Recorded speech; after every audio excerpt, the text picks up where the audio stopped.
You are listening to the Mark Lesko podcast, a podcast by diehard fans for fans.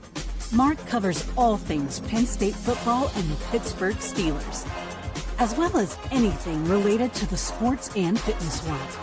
Tune in weekly to listen to a couple of dedicated fans talk about these topics without filters. Thank you for listening to the Mark Lesko podcast.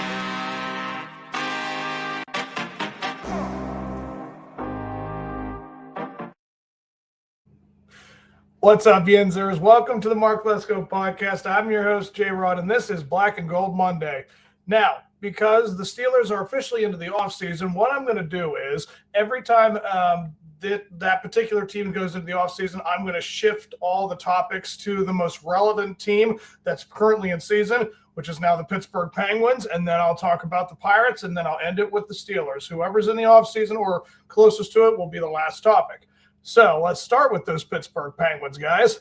Hey, they just took on the Kraken tonight and destroyed them 6-3. Went all the way to Seattle, and they took care of business.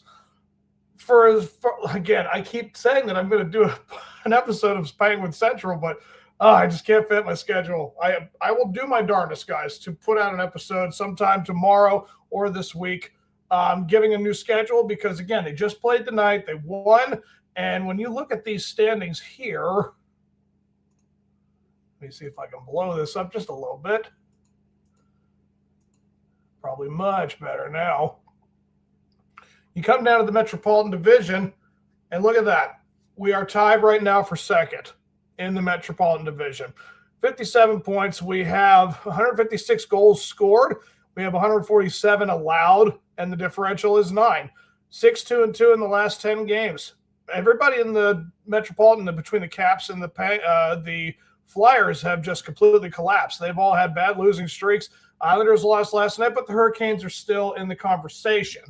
The Hurricanes have a 3-game winning streak. They're the best team in this division, so it's pretty. Let's see. There's a good setup right now for the Penguins to at least stay relevant in this particular division. So can't really fault them for that. It's again, the season that it has been, I know Reichel came back a couple weeks ago, and Malkin, I think, is officially back on the team. So they're healthy again between Skinner and Shivos. I think that's how you say his last name. I keep butchering this guy's name, and I really wish there was some way to, give the definition of how you say this guy's name. But, yeah, they are absolutely looking like the best versions of themselves. And, again, their record has been a lot better these last couple of weeks because I know – a month and a half ago, they started having that really bad stretch. Again, all those bad injuries, they add up at some point. And now they're just kind of staying afloat, 23-14-11, the record right now. Yeah, they have a lot of good players. And listen, Sidney Crosby, guys, let's really give it to the guy. The man is 40, almost 40 years old, and he's on pace to have, what did they say, a 45-point season.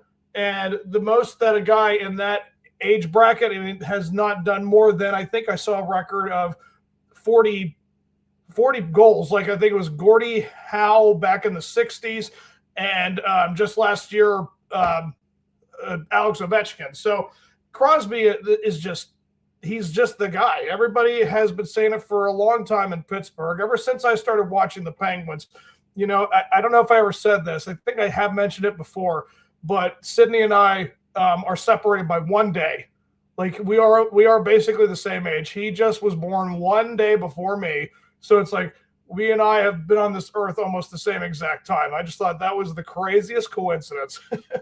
But knowing that this dude has had the career that he has had, you hear all the comparisons to the Connor McDavid and the Alex Ovechkins, and this dude just keeps producing, even in his mid-30s, going all the way back to that first year with the Stanley Cup run in 2008 against the Red Wings. Yeah, he was only 21 years old. He then won the Stanley Cup the next year at 22. Seeing the three-headed monster with Letang and Malkin and him, they've just been the best versions of themselves as of recently, and they're doing everything they can to take this combination of rookies and veterans into the fold and try to make them a at least a playoff team. They don't have to win a Stanley Cup again, but hey, you never know. Hockey is one of the tougher division sports to figure out. You can have a good series, and all of a sudden you just win a couple games. You show that you're tough. I mean, this is the game that is basically you're always on defense. You're always trying to protect the puck, and watching guys like these veterans, these icons, really. I mean, you're talking about three guys that have been doing it all for quite some time. Maybe not Letang as much as Malkin and Crosby, but they definitely have stamped their names in Penguins history and in the NHL history. So knowing that this league has a team that has three players that have been together for 20 years, like that's unbelievable. So in the end of it with this, guys, the Penguins, they have as good a shot as anybody in the Metropolitan, in my opinion, between Washington Caps and the Islanders and the Hurricanes. Yeah, these guys look like they could easily match up with these players. Just, it's always about toughness. It's always about resiliency. And Dan Muse, as our coach, this guy has given us every reason to think that the Penguins can still be contenders. They can still compete, and that's what they're doing right now. They're showing up, and they are staying in it. So as good as you can ask for a Penguins fan, I'm happy to see it. So they're on the right direction. So let's move on to the Pittsburgh Pirates.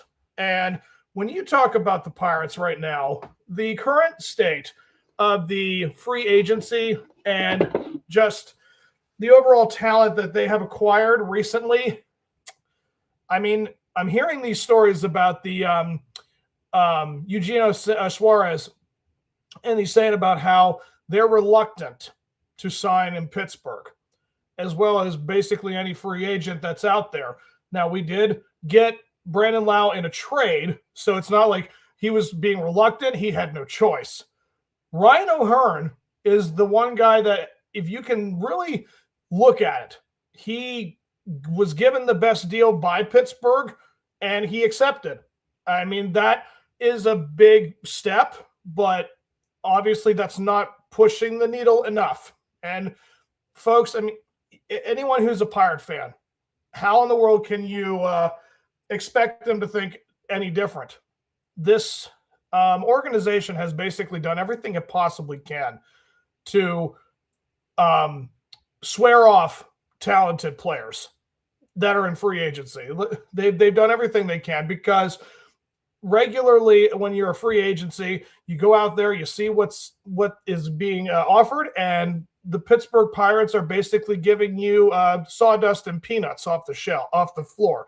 That's really what it is. They're not giving you money. They're basically trying nothing to entice. Like they know they're forced to put their tent up, and they basically just kind of say, hey, if you want to go in, fine. We don't care. Like, that's really the atmosphere in which the organization has put up these last decades or so. I mean, what is it? Since the early 90s, I don't think that Pittsburgh has been a destination that people want to come to. And listen, people say, well, what about the park? I mean, it's one of the prettiest parks in baseball. It is. But the bottom line is you can visit it and not have to deal with it. I mean, that's a good sales pitch too. Someone says, well, you're going to be on a team that will visit that beautiful park, and that should be enough for you. And that's the thing. I don't see how saying, well, it's the prettiest place to play, but it's not the prettiest place to play competitive baseball. That's the harsh reality of it all, folks. The ownership and everyone in that organization right now has to kind of apologize to a lot of the baseball community, the fans, the free agency, pretty much anyone that's associated with MLB, for being this way for such a long time.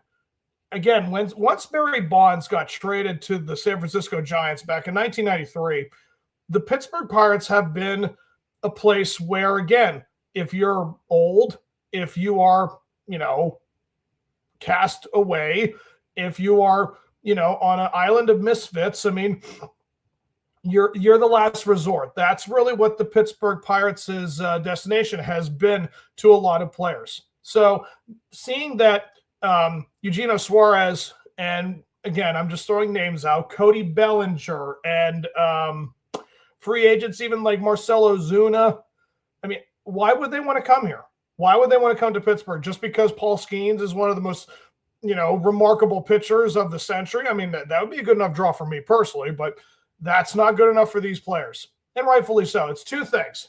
Again, they know the direction in which the, organization has been, which is down, down, down, and in the ground underneath. I mean, they keep trying to find a bigger hole and farther down. That's just, they keep striving for new depth. That's really what the Pirates do. And number two is, of course, the money thing. Players don't want to feel, useless. I mean, in terms of their deals, again, I love the one line in Moneyball where the manager talks to Billy Beane, and he says about dealing with his contract. And the manager says to him, it's not easy doing what I do under the cloud of a 1-year contract. And a 1-year contract to a manager is the same thing as it is to a player. There's not a lot of faith there. And it's the absolute truth, guys. It's all there for everyone to know what it really is like. Like, these people don't make this stuff up just for sensationalism. These players know that they have talent, these free agents, and they want to go to the place that's going to value that. And that's just not the Pirates' MO. They are the kind of market that, again, if you're not willing to ask for a lot of money and you just want to, play okay baseball, that's really what the Pittsburgh Pirates have sold for the past 25, 30 years. So I understand this hesitation. I do, honestly, because, again, I've lived a lot of it. But at the same time, folks, we're so close. We're right there on the cusp of something great. We really are. There's the opportunity is right there for the pitching staff to be one of the best pitching staffs in all of baseball. Not just in the NL Central, not just in the National League itself, but all of baseball. And now, of course, hearing this news that Kyle Tucker went to the Dodgers on a 4-year, $240 million deal, giving him $60 million a year. That right there should scream to the ownerships all over baseball that the salary cap needs to be enforced. This needs to happen. There's no way that the Mets, the Yankees, the Cubs, the Phillies, I mean, all these other teams that have rich payrolls, that's like, folks, the Dodgers are getting out of hand.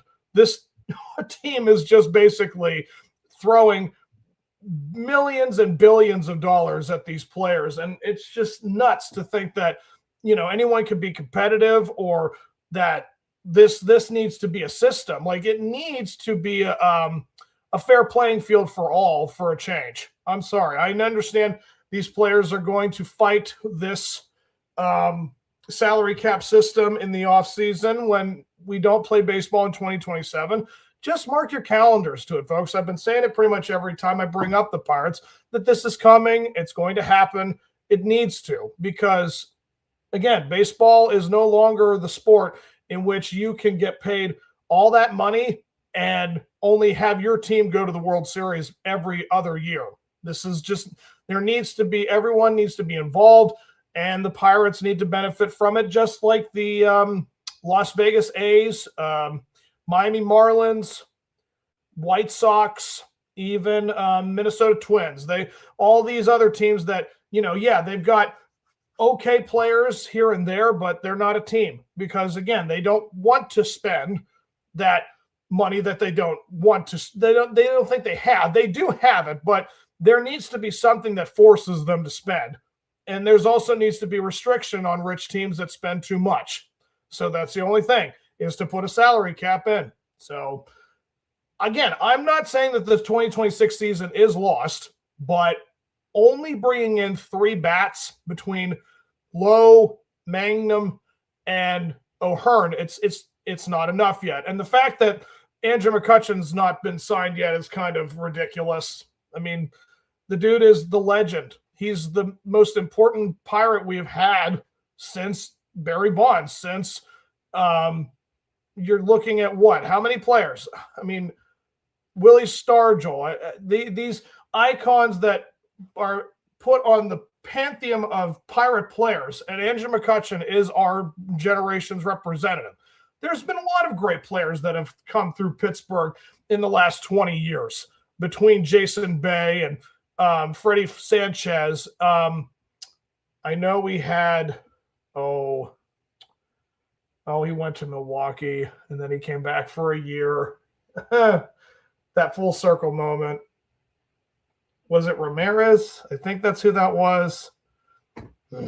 But, we've had great players. I mean, between Neil Walker and Starling Marte, Jay Hay and Jordy Mercer, the Marlon Byrd game, that was epic. Russell Martin, AJ Burnett, and all the great pitchers. Like, yes, there's been awesome names these last several years in Pittsburgh, but Andrew's the guy. We all know this. It's a no-brainer for the Pirates to say that's the representative for the Pittsburgh team. And again, does he have enough in his resume to get to Cooperstown? I don't think so. I really don't. And the only thing that's going to give him any chance is if they give him a shot to have one more run. And listen, the guy I know is going to be turning 40 this year.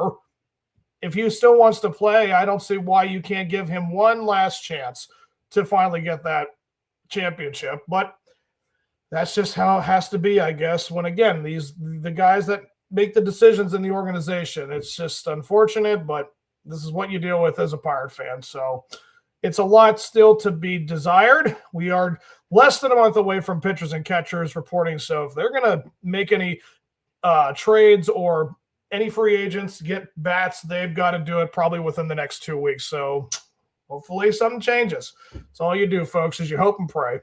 Now let's move on, guys. End this now with the Pittsburgh Steelers. Again, I made my emergency episode this morning about Sean McDermott being, available. And it's unbelievable. Still, I'm still trying to wrap my head around how Buffalo thought this was the way to go. I mean, it's ridiculous to think that the guy can't be a good coach. That never came to fruition. I mean, the fact that they scored 30-some points on Denver, that should be enough to tell you that they had offense going. But the defense needs a lot of work in Buffalo. But that's the thing. Sean McDermott's not a defensive-minded coach. The guy had a lot of great plans and a lot of great schemes.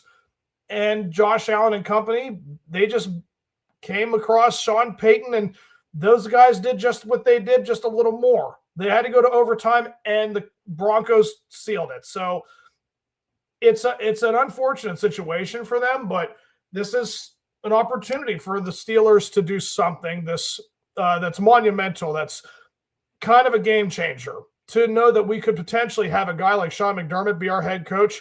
Now, I did read something somewhere that I think it was Big Ben that pointed it out. I don't know if someone posted it, but I think it was on a page that I read that Big Ben kind of like solidified this, where when Bill Cowher left Pittsburgh and they gave the job to Tomlin, when Bill Cowher left, Mike Tomlin had Ben.